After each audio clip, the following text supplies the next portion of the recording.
उलटफेर तो तगड़ा हुआ है, लेकिन इस उलटफेर का असर क्या दिखेगा इस मार्केट में, यह समझते हैं। क्या टाटा सच में पिछड़ गई है या फिर मारुति ने वापस अपनी जगह बना ली है, सब समझते हैं इसी डिटेल्ड वीडियो में, जहां मैं आपके साथ शेयर करूंगा टॉप 25 कार्स फरवरी की और शेयर करूंगा अपना एनालिसिस उसके पीछे। लेकिन कौन से मैन्युफैक्चरर टॉप पे आए यह बात करते हैं पहले।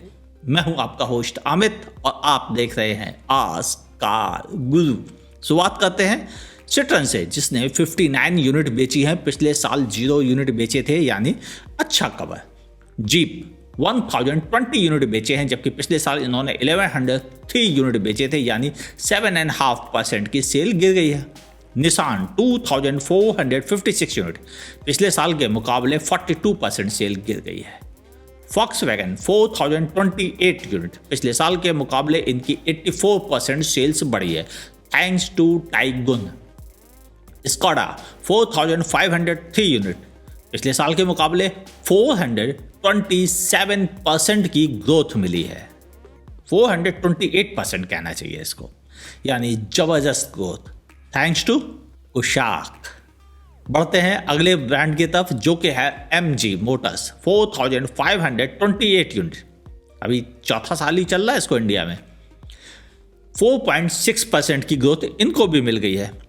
अब बात करते हैं रेनो 6568 यूनिट, पिछले साल के मुकाबले 40% सेल गिरी है।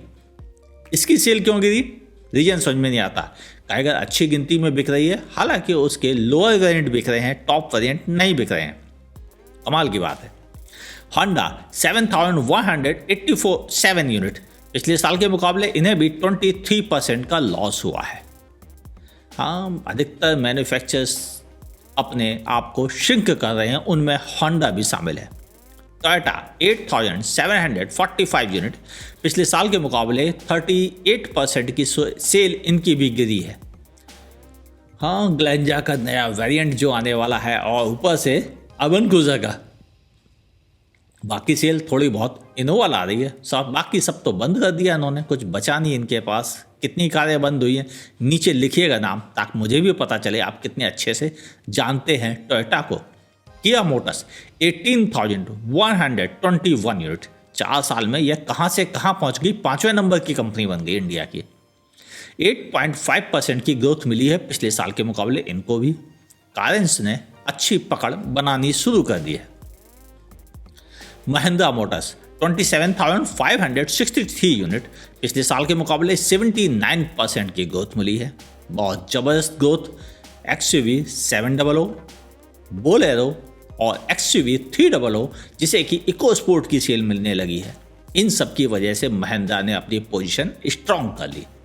टाटा मोटर्स 3rd नंबर पर 39,980 यूनिट, पिछले साल के मुकाबले 47% की ग्रोथ मिली है, यानी जबरदस्त ग्रोथ मिली है टाटा मोटर्स को। हाँ, वजह नई पंच ने रियली कमाल कर दिया है, और ऊपर से अब तो CNG भी आ गई है, यानी डबल धमाल चालू है। होंडा मोटर्स 44,050 यूनिट, पिछले साल के मुकाबले 15% की सेल गिर गई है। क्यों? 2021 में जो किया उसके बाद अब इन्हें नए मॉडल लाने हैं, और जो अब यह नहीं ला पा रहे हैं। ऊपर से हैचबैक का मार्केट श्रिंक हो रहा है, SUV में कुछ नया तगड़ा करना चाहिए, लेकिन जो भी कर रहे हैं वो वेन्यू और क्रेटा के दम पर कब तक खेलेगी होंडा। कुछ तो नया और चाहिए होंडा मोटर्स को। देखते हैं क्या करते हैं 2022 में। मारुति सुजुकी हमेशा की तरह टॉप पर 1,33,948 यूनिट, पिछले साल के मुकाबले 7.5% की सेल गिर गई है इनकी। क्यों गिर गई है? पिछले साल कुछ भी लॉन्च नहीं किया, सिवाय एक सेलेरियो के छोड़ दे तो कुछ भी लॉन्च नहीं हुआ है। हाँ, इस साल कम से कम प्रोडक्ट की लाइन लगाने वाले हैं ये, तो होपफुली शायद कुछ मार्केट शेयर फिर वापस गेन हो जाए। अब बात करते हैं टॉप 25 कार्स के बारे में, जो इंडिया में धमाल मचाए पड़ी हैं बहुत जोर शोर के साथ। शुरुआत 25 नंबर पर है टोयोटा अपनी इनोवा क्रिस्टा के साथ। 4,318 यूनिट बेचे हैं, पिछले साल के मुकाबले 28% की सेल गिर गई है। 24th पोजीशन पे टाटा टियागो के साथ 4,489 यूनिट, पिछले साल के मुकाबले 34% सेल गिर गई है, जबकि सीएनजी आ गई है उसके बावजूद गिर गई है। वजह पंच ने अल्ट्रोज और टियागो दोनों की बैंड बजा दी, अपने ही सबसे ज़्यादा नुकसान कर लिया है।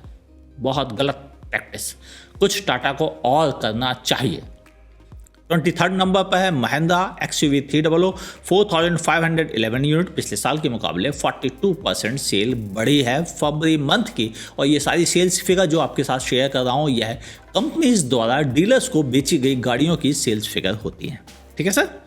अब बढ़ते हैं 22nd नंबर पर है टाटा की अल्ट्रोज 5,011 यूनिट, पिछले साल बेची थी उन्होंने फरवरी मंथ में 6,832 यूनिट, यानी 27% सेल इसकी भी गिर गई है। पंच 21 महिंद्रा थार 5,072 यूनिट, पिछले साल के मुकाबले 78% सेल बढ़ी है। थार की डिलीवरी अब रेगुलर होने लगी है, जो बहुत अच्छा साइन है, क्योंकि बैकलॉग पूरा करने की पूरी कोशिश है महिंद्रा की तरफ से। 20th नंबर पर है किया की कारेंस 5,109 यूनिट, पिछले साल तो थी नहीं है कार, तो इसकी कोई फिगर नहीं है, और वैसे भी अभी 6 महीने हनीमून के हैं कारेंस के। 19th पोजीशन पे है Hyundai की i20 एलीट 5,830 यूनिट, पिछले साल बेचे थे 9,001 यूनिट, यानी 35% सेल इसकी भी गिरी है। जो कार टॉप 10 में रहती थी वह आप टॉप 20 के में भी 19th नंबर पर है। बहुत बुरा झटका लगा है, मानना पड़ेगा। 18th पोजीशन पे है किया सोनेट 6,154 यूनिट, पिछले साल के मुकाबले 21% सेल इसकी भी गिरी है। भाई सोनेट और कारेंस की प्राइस में अंतर कहाँ रह गया, अभी तो सेल्टॉस की भी गिरेगी।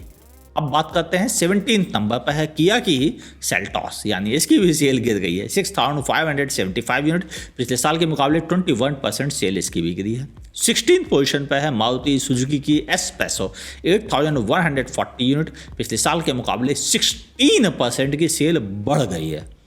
वजह लोगों को अब आल्टो में मज़ा नहीं आ रहा है, तो वह थोड़ा एक कदम आगे बढ़ के एस्प्रेसो में चढ़ गए हैं। काश थोड़ी एस्प्रेसो और सेफ होती है।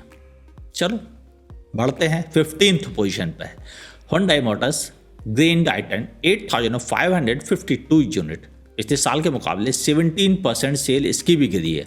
मज़े की बात बताऊं आपको, यह भी टॉप 10 में रहने वाली कार थी, यानी 2022 बहुत छकाने वाला है, खास तौर से Hyundai को।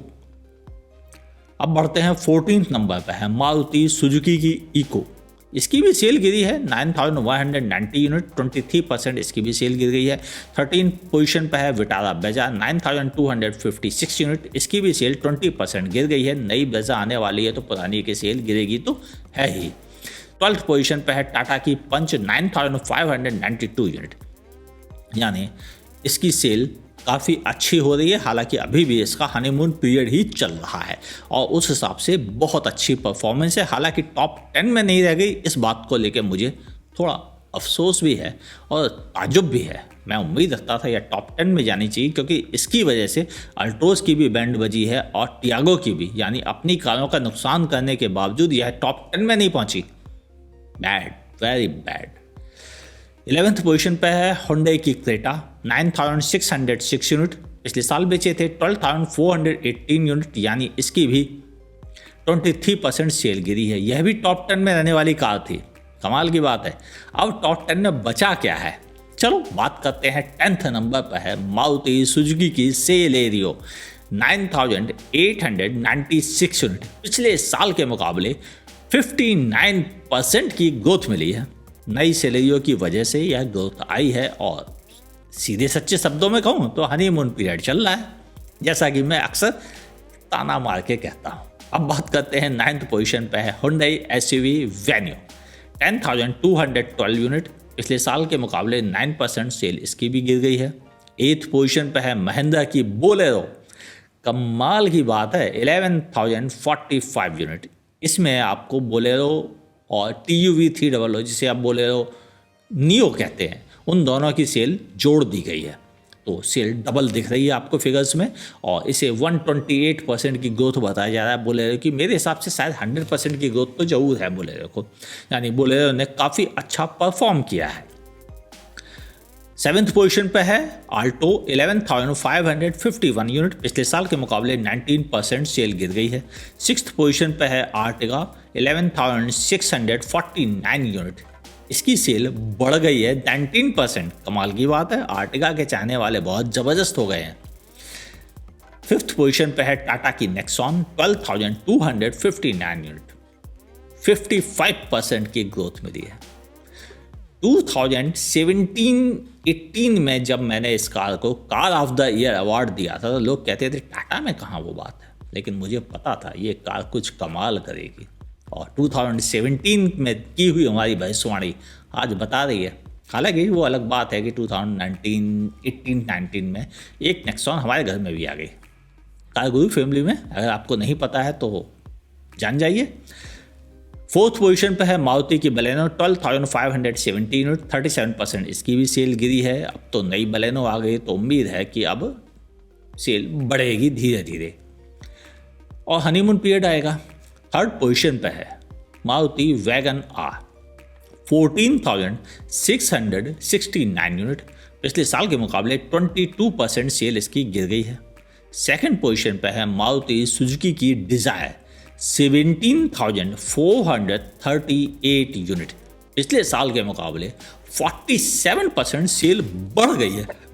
डिजायर में ऐसा क्या हो गया, कमाल की बात है, ऐसे कैसे सेल बढ़ी ये सोचना पड़ेगा डिजायर में। 1st पोजीशन पे है मारुति की स्विफ्ट 19,202 यूनिट, पिछले साल के मुकाबले 5% सेल गिर गई है। यानी कारों में कमाल तो ये है कि हुंडई का ऑलमोस्ट पत्ता साफ हो गया है टॉप 10 कारों से। जहां उसकी 3 कारें होती थी अब घट के 1 रह गई है। जहां टाटा के पास 2 कारें हो रही थी लगातार, पंच और नेक्सॉन, वहां उसके पास भी 1 रह गई है। और महिंद्रा ने महिंद्रा बोलेरो और बोलेरो नियो की सेल दोनों जोड़कर टॉप 10 में जगह बना ली है। और मेरे अंदाज महिंद्रा की टॉप 10 में यह जगह कई सालों के बाद आई है, कई सालों के बाद आई है। कांग्रेचुलेशन महिंद्रा। अब आप बताइए आपकी क्या ओपिनियन है कि क्या बदलाव आने वाले हैं। देखिए यह बात तो बिल्कुल सही है कि बलेनो नई आने के बाद बलेनो की सेल बढ़ेगी।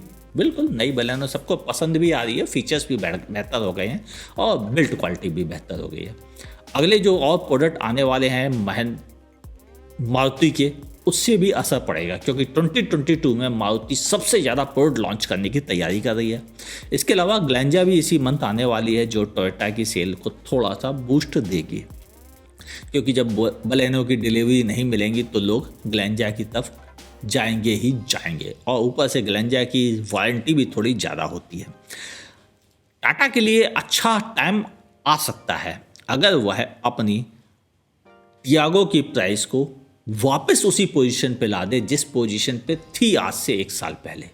यानी कुछ कीमतें कम करे जो उन्होंने बढ़ा दी थी। उसका नतीजा ये है कि लोग टियागो की जगह अब पंच खरीदने लगे हैं और टियागो को लॉस उठाना पड़ रहा है, अल्ट्रोज को भी लॉस उठाना पड़ रहा है। अगर संभव हो तो वह इनकी प्राइस डाउन करके अच्छे वेरिएंट देके कुछ माहौल बना सकती है। हाँ, आपको एक खबर दे दूँ, अल्ट्रोज का डुअल क्लच ऑटोमेटिक लॉन्च हो रहा है इसी मंथ में। तो उम्मीद है मुझे कि बहुत जल्दी उसकी प्राइसिंग अनाउंस हो जाएगी और शायद वह चलाने में काफ़ी बेहतर रहेगी। मुझे यह देखना है कि वह इस 3 सिलेंडर इंजन के साथ कैसा परफॉर्म करती है, क्योंकि मैंने बहुत सालों से अभी तक कोई 3 सिलेंडर DCT नहीं चलाया है।